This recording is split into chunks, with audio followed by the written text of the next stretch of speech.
Hi, Vincent here. Today I'm going to show you a demo on Cross-vCenter vMotion to public cloud. This is a continuation of my previous video, VMware Hybrid Cloud with OVH. So you might have guessed it, the public cloud that I'm using today is going to be OVH. So just to give you a quick overview of the design of the setup. So I have two sites over here, both sites are basically in Singapore. I have the on-prem, which is in Suntec, and I have a public cloud instance in OVH, which is residing in Singapore as well.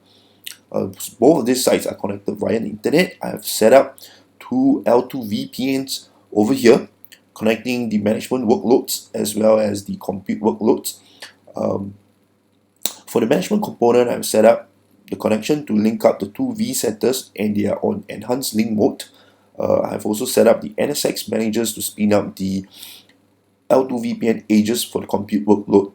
Right? So with the vCenters being linked up, I can actually do a vMotion. So what I'm going to do here is to vMotion a VM from OVH back to on-premise.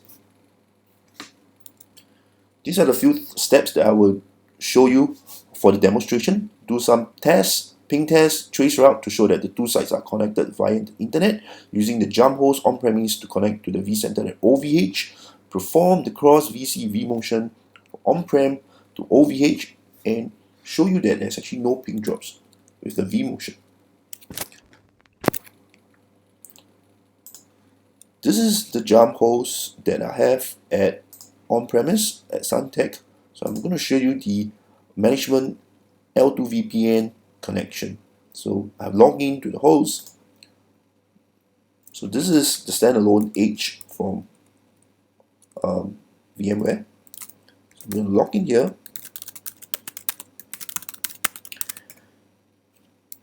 Show you the service, L2 VPN service. So you can see that it's up and running. I'll show you the configuration to show you the L2 VPN server. So you can see that, too quickly, so you can see that the server that's 139.99.7.241, I'm going to do a trace route.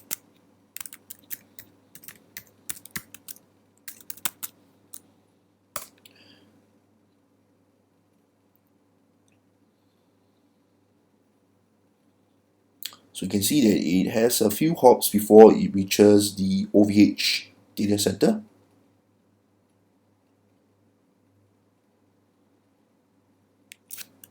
Okay. So the address that I just shown you just now, take a look at. So this is my OVH control panel. You can see that 139.99.7.241 is being located to one of my servers, where I have set up a virtual router to route it to the standalone edge.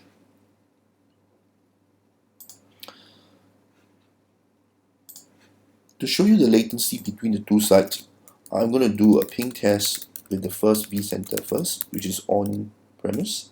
So you can see that its length speed is less than 1 milliseconds. Right now I'm going to ping the vCenter at OVH. So you can see that it's about 3 to 4 milliseconds of latency.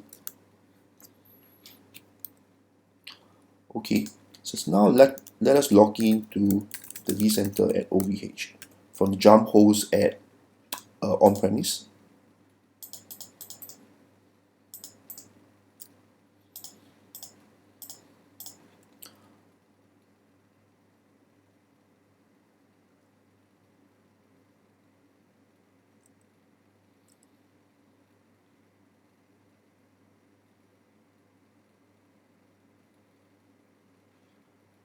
So you have seen here that I have logged in successfully to the vCenter at OVH.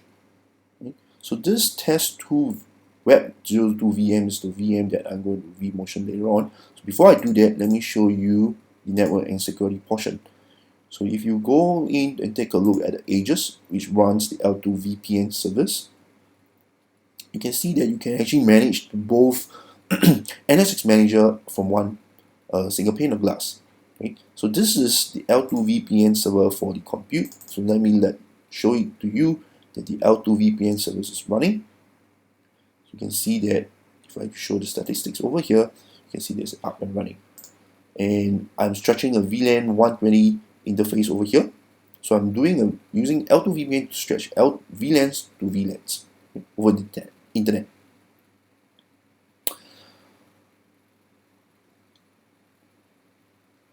So let me go back and log into the test tool. Let me open up a console. Alright, so let me log it in. Right. So you can see that this IP address is 10.10.120.12, and I'm going to ping one of the test VM at on-premise, right? So you can see that if I have to log in over here, okay, you can see that it's 10.10.120.11. Okay, I can, so over here I'm going to do a continuous ping to that VM. You can see that it has a response, so you can see the latency is about consistent of what the vCenter latency is, right? Okay, so right now I'm going to start the vMotion. So if I right click over here, migrate, right, I have to change both compute and storage resources. Right, I'll pick the on-premise data center.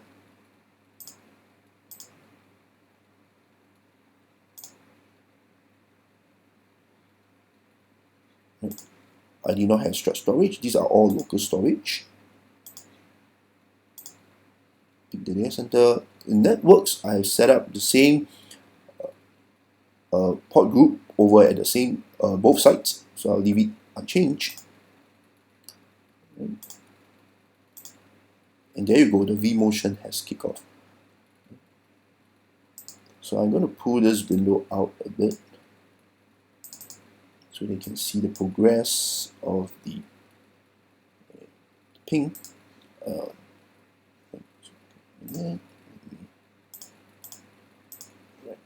So you can see the progress of the vMotion as well as the console for the VM that that's being vMotion over here.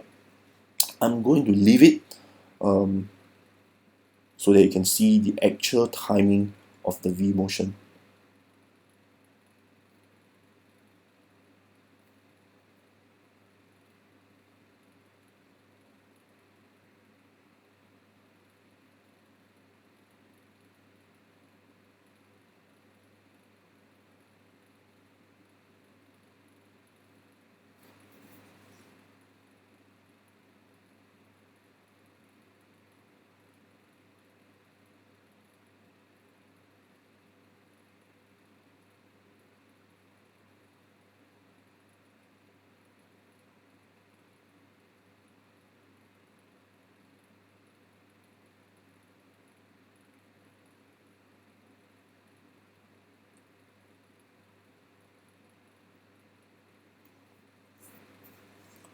Things to take note here that when the vMotion is successful, this console window will be disconnected because the inventory of the VM has moved from one vCenter to the other vCenter.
Alright, so you have seen that the vMotion has been completed over here. So it takes about 3 minutes for this vMotion over here.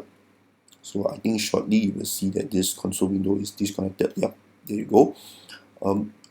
Just need to wait a while for the whole process to be completed. So you can see that I still cannot open up the console over here. Just give it a minute and let it refresh.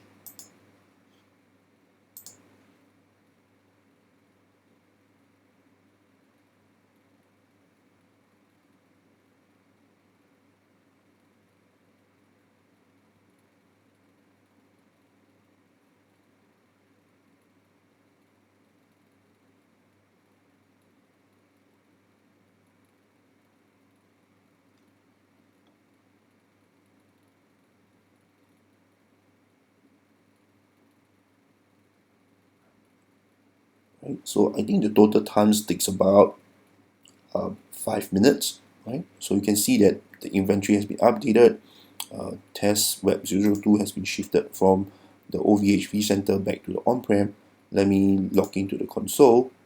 You can see that the ping is continuous, right? And you can see the latency right now, it's less than 1 millisecond, which is, previously it was 4 to 5 milliseconds. So let me scroll up so that you can see that is there any ping drops during the process of the vMotion.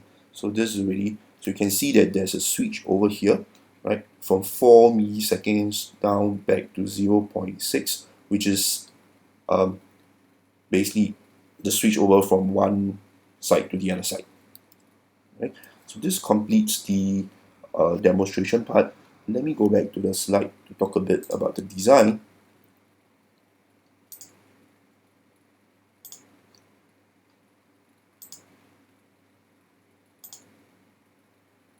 So let me explain to you why I've chosen some of the configuration over here. So if you look at for the L2 VPN connection, so typically for the management component, what you will have set up over here will be an IPsec connection rather than an L2 VPN.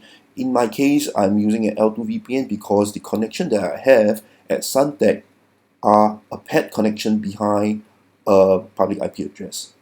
Okay? So I'm not able to do IPsec connections over at Suntec site, and that's the reason why I chosen L2 VPN. Okay? I also set up the similar connection for the compute, and I basically stretched the VLAN 120 over from on-premise to OVH site. So basically that's the rationale behind why L2 VPN is chosen. So thank you for watching. I hope you enjoy the video. See you next time.